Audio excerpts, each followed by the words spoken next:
सीते राम कथा हृदयम। भार्गव, पिता के वध से उठे आपके कोप शमन के लिए 21 बार शास्त्र कुल को नाश करने के आपके कथा को मैंने भली भांति सुना है। कोप शमन के लिए शुरो द्वारा किए जाने वाले कार्य को आपने किया है, परंतु आशक्तों के बलहीनों के समान बात कर शास्त्र धर्म में नियुक्त किया गया मैं शास्त्र धर्म पुरस्कृत्य इस प्रकार बात कर आपने मेरा अपमान किया। आपके इस निंदन को मैं नहीं सकूंगा। मेरे शास्त्र तेजस से आपके पराक्रम को अभी देखते हैं। उत्तम उत्तम, क्षत्रिय होकर अपने पराक्रम के समान बात की है आपने, परंतु अभी अपने शौर्य को अपने बातों से नहीं कार्य से व्यक्त कीजिए। लीजिए।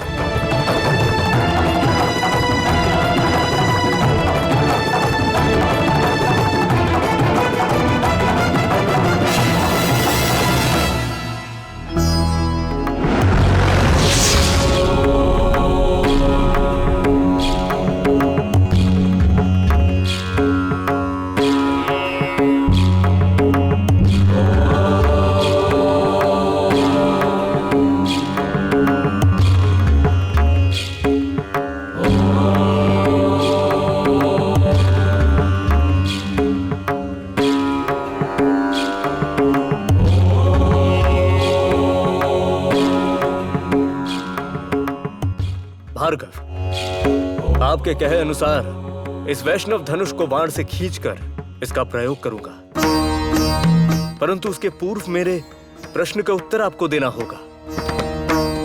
आप स्वयं एक ब्राह्मण हैं। उतना ही नहीं, आप हमारे गुरुदेव विश्वामित्र के भगिनी सत्यवती के पुत्र हैं। इन्हीं दो कारणों से आप मेरे लिए पूज्य हैं। इसी कारण प्राण लेने सामर्थ्य इस बाण को आप पर प्रयोग करना मुझे इष्ट नहीं है, परंतु एक बार धनुष में बाण डालने के पश्चात उसे नीचे उतारना असाध्य है। भार्गव, आपके तपोबल से साधित कहीं क्षण मात्र में जाने वाली आपकी शक्ति को मैं नाश कर दूंगा, परंतु अप्रतिम लोक को प्राप्त करने के साधक आपके तपोबल का मैं विनाश करके रहूंगा। भार्गव, इन दोनों में आपको किसे बचाना है वह निर्धारित कर आप मुझे शीघ्र बताइए। परंतु दिव्या, शत्रुओं के दर्प ध्वंस इस वैष्णव धनुष से निकलने वाली ये बाण अपने लक्ष्य को भेद किए बिना व्यर्थ नीचे नहीं गिरने वाली है। रामचंद्र, महावीर, आपने इस वैष्णव धनुष को उठाकर आप विष्णु स्वरूप है ये दिखा दिया।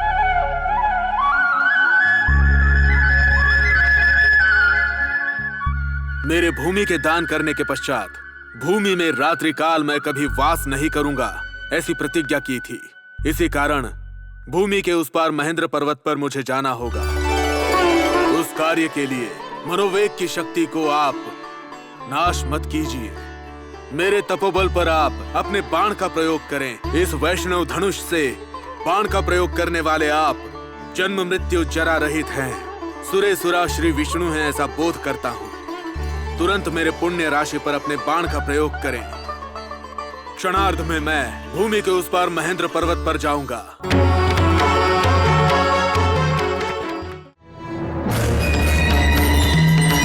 सहोदरों को नमो नमः। आओ सहोदरी सूर्पनखा, बैठो। आप लोक संचार के लिए जाने के पश्चात मध्य में यहाँ आई ऐसा ज्ञात हुआ? हाँ अग्रज, मुझे विवाह करने मेरी इच्छा के अनुसार एक वर को मैंने शोध कर लिया है, ये बताने आई थी। वो एक यक्ष है, उसके साथ विवाह करना युक्त नहीं होगा, ऐसा ही मैंने कहा। हाँ अग्रज, वो युक्त नहीं है, ऐसा विभीषण जी ने कहा था। आप यहाँ नहीं थे। कुंभकर्ण को नींद से उठाना असाध्य है, इसी कारण आप सबको बिना सूचित किए मेरे चुनाव किए गए वर से मैंने गंधर्व रीति से विवाह कर लिया। उत्तम सहोदरी, उत्तम। इस रावण की सहोदरी बनकर ये आपने सही निर्धारण किया है। आपने स्वतः रूप से निर्धार करके अपने इष्ट वर के सिद्ध करने के कारण मैं आपका अभिनंदन करता हूँ। आपको मैं बहुअमूल्य उपहार भी दूंगा। हाँ। हे भ्राता, शूर्पणखा यक्ष के साथ हमें बताए बिना विवाह करके आई है। यक्ष के साथ विवाह करने के कारण आने वाले संकट की मेरी चेतावनी को आप निर्धारित प्रदर्शित कर रहे हैं। विभीषण, आपको मुझ पर विश्वास ही नहीं है। आप तो हमें दुर्बल ही समझते हैं। शूर्पणखा हमारे द्वारा किए जाने वाले विवाह को स्वतः कराई है, इस पर संतोषित हो। वैसे उस यक्ष कुल के साथ चलने वाला समर का विषय भिन्न है। हमारी सहोदरी का प्रेम विवाह का विषय भिन्न है। आपने सही कहा अग्रज। मेरे यक्षपति को मुझसे अपार प्रेम है। आप मेरे सहोदर हैं, इसी कारण आप पर भी उन्हें अपार गौरव है। बस सहोदरी, इतना पर्याप्त है। आप उसे अपने साथ क्यों नहीं लाई? मेरी इच्छा है कि मैं भी उन्हें अपार उपहार भेंट दूं। आप हमारे विवाह को स्वीकार करेंगे या नहीं, और मेरे पति का अपमान हो जाएगा, इसी शंका से मैं अकेली आई हूँ। शंका न करो शूर्पणखा, जो आपको प्रिय है वो मेरे लिए भी प्रिय है। आप जब भी उन्हें ले आओगी, इस रावण का स्वागत आपके वर के लिए अवश्य रहेगा। अवश्य अग्रज। मैं जब पुनः यहाँ आऊंगी तो उन्हें अवश्य अपने साथ लाऊंगी। कोई स्वीकार करे या ना करे, परंतु आपने हमारे विवाह को स्वीकार किया है ना, मेरे लिए वही आनंद है, परमानंद है।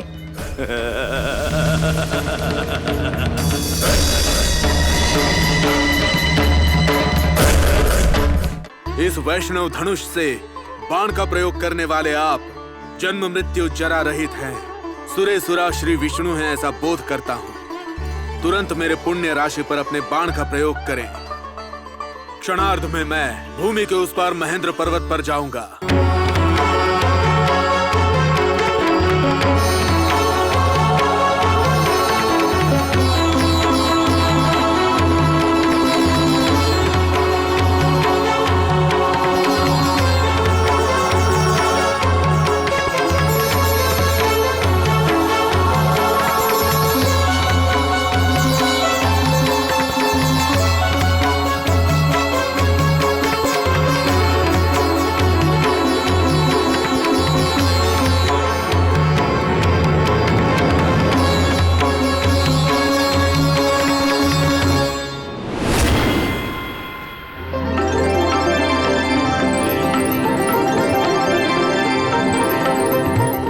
दाशरथी पुत्र, आप अजय हैं।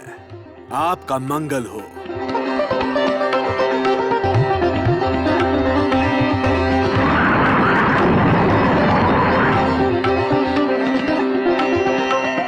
दशरथ पुत्र रामचंद्र की जय हो।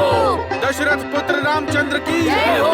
दशरथ पुत्र रामचंद्र की जय हो। दशरथ पुत्र रामचंद्र की जय हो। दशरथ पुत्र रामचंद्र की जय हो। दशरथ पुत्र रामचंद्र की जय हो। रामचंद्र, परशुराम से होने वाली कठिनाई को आपने सरलता पूर्वक समाप्त कर दिया। आप अपने पिताश्री को जगाइए।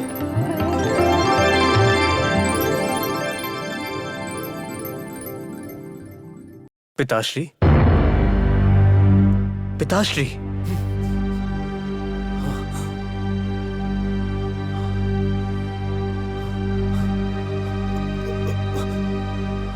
रामचंद्र, परशुराम कहाँ हैं? क्या आपने उनके साथ द्वंद्व युद्ध नहीं किया? नहीं पिताश्री, उनके द्वारा दिया गया वैष्णव धनुष से उनके तपोशक्ति को समाप्त किया।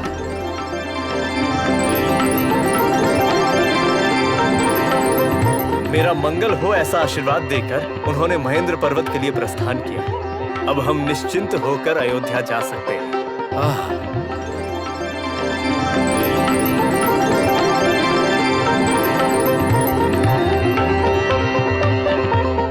रामचंद्र, आप महामहिम हो। आपको पुत्र के रूप में प्राप्त करने वाला मैं धन्य हूँ। मैं धन्य हूँ।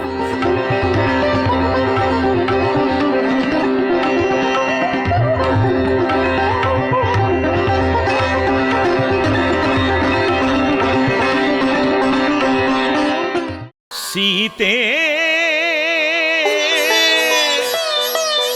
राम कथा हृदयं